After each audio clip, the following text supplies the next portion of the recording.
আসসালামু আলাইকুম প্রিয় বন্ধুরা, সবাই কেমন আছেন? আমার আরও একটি লং ভিডিওতে আপনাদেরকে স্বাগতম। আজকে আমি আমার ডেইরি খামারি এবং ফ্যাটেনিং খামারি ভাইদের কিছু পরামর্শ নিয়ে আলোচনা করব। যারা গরু লালন পালন করেন কিন্তু সঠিক ওয়েতে লালন পালন করেন না, যার কারণে আপনারা অনেক ক্ষতিগ্রস্ত হন। আপনারা আপনার মতো করে খাদ্য খাওয়ান, ভুসি খাওয়ান, ঘাস খাওয়ান, কিন্তু গরু দেখা যায় যে ভালোভাবে বাড়ে না বা দুধের প্রোডাকশন বৃদ্ধি পায় না বা গরু শুকায় যায়, বা যারা ফ্যাটেনিং গরু পালেন খাবারগুলো পর্যাপ্ত দেওয়ার পরেও গরুর মাংস বৃদ্ধি হয় না। তো আজকে আমি এই বিষয় নিয়েই আলোচনা করব। আলোচনাটি পুরোটা শুনবেন, শুনলে আপনারা ইনশাল্লাহ অনেক উপকৃত হবেন। তো প্রথমত আমাদের সবচাইতে গুরুত্বপূর্ণ যে কাজটা গরু এবং ছাগলে, সেটা হচ্ছে যে আমরা অবশ্যই কৃমিমুক্ত করে রাখবো। অর্থাৎ আপনার গরু বা ছাগল প্রতি 3 মাস অন্তর অন্তর অবশ্যই কৃমিমুক্ত করতে হবে।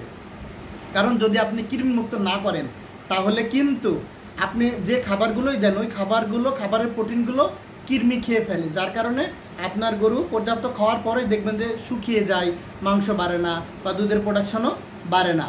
এই কারণে আপনাদের মনে রাখতে হবে প্রতি 3 মাস অন্তর অন্তর আপনারা গরুকে কৃমির ওষুধ খাওয়াবেন। আর গরুকে খাওয়াবেন হচ্ছে এলটিভিট। এই ওষুধটা আপনারা খাওয়াতে পারেন, বাজারে আরও অনেক ওষুধ আছে, আপনারা গরুকে এই ওষুধ খাওয়াবেন, কৃমির ওষুধ এলটিভিট। এছাড়াও আপনারা আর এটা খাওয়ানোর নিয়মটা হচ্ছে যে আপনার 40 থেকে 50 কেজি বডি ওয়েটের জন্য একটা করে এলটিভিট খাওয়াবেন।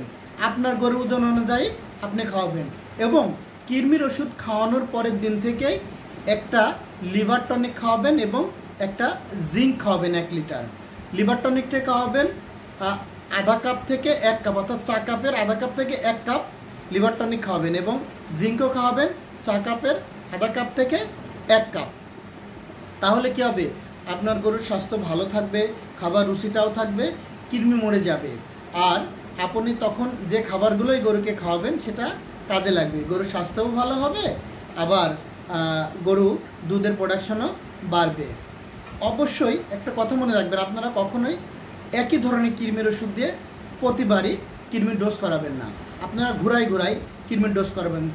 যখন কোনো সময় যদি লিভামিসল অ্যান্ড ট্রাইকোবেন্ডাজল দিয়ে করান, এরপরে করবেন বেনাজল, অ্যালবেন্ডাজল দিয়ে, তারপরে করাবেন ইমেকটিন প্লাস, অর্থাৎ আইভারমেকটিন প্লাস কোরোসলোন।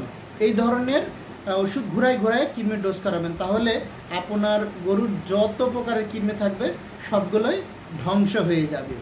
তাই আমি আমার প্রিয় খামারি ভাইদেরকে বলবো, আপনারা কখনোই এই বিষয়টা অবহেলা করবেন না।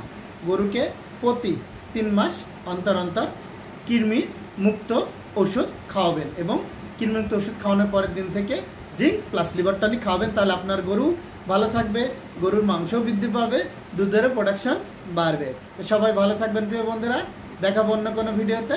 আজ আর নয়। আসসালামু আলাইকুম ওয়া রাহমাতুল্লাহ।